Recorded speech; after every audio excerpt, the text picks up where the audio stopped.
From one war front to another, the Israeli military says its troops have found the body of a hostage held by Hamas in Gaza, along with evidence suggesting that his son may also have been killed. The body of Israeli Bedouin Youssef Ziyadne was recovered from a tunnel in the Rafah area.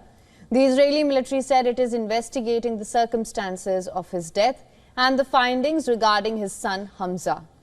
The IDF said Special Forces soldiers conducted a complex and difficult operation in the Rafah tunnel to retrieve the body, which was found close to the bodies of armed guards from Hamas or another Palestinian militant group.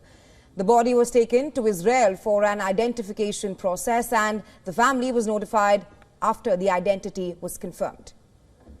Earlier, Defense Minister Israel Katz had said that the remains of Ziyadne's son Hamza had also been brought to Israel, but the military clarified that the son's body had not been recovered, although findings related to him were located, which raised serious concerns for his life.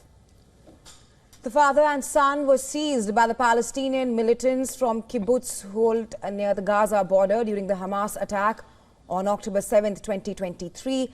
Two other children of Ziyadne, abducted on the same day, were released during a week-long ceasefire in November 2023.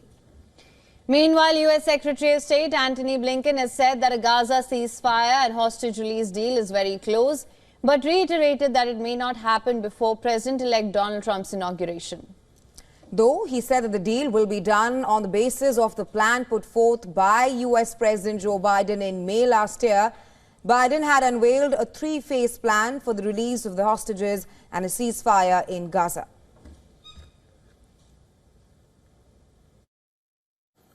We're very close to a ceasefire and hostage agreement. We've talked about this too in recent days. I hope that we can get it over the line in the time that we have left. But if we don't, then the plan that President Biden put forward for a ceasefire hostage deal will be handed over to the incoming administration. And I believe that when we get that deal, and we'll get it, it'll be on the basis of the plan that President Biden put before the world. As mediators, Qatar, Egypt and the United States have been brokering a fresh round of indirect negotiations between Israel and Hamas in Doha. Israeli military pounded Gaza, killing at least 22 people on Wednesday. According to Palestinian medics, at least 10 people were killed in an airstrike on a multi-story house in Gaza's Sheikh Radwan neighborhood, while another strike killed 5 in the nearby Zeytoun suburb. A total of 7 people were killed in Deir el-Balah city in central Gaza and also in Jabalia. Well, so far, over 46,000 Palestinians have been killed in Israel's 15-month-long offensive against Hamas in Gaza. In the West Bank, an Israeli drone strike killed 3 people, including 2 children, while the military said its air force struck a terrorist cell in the area of Tamun.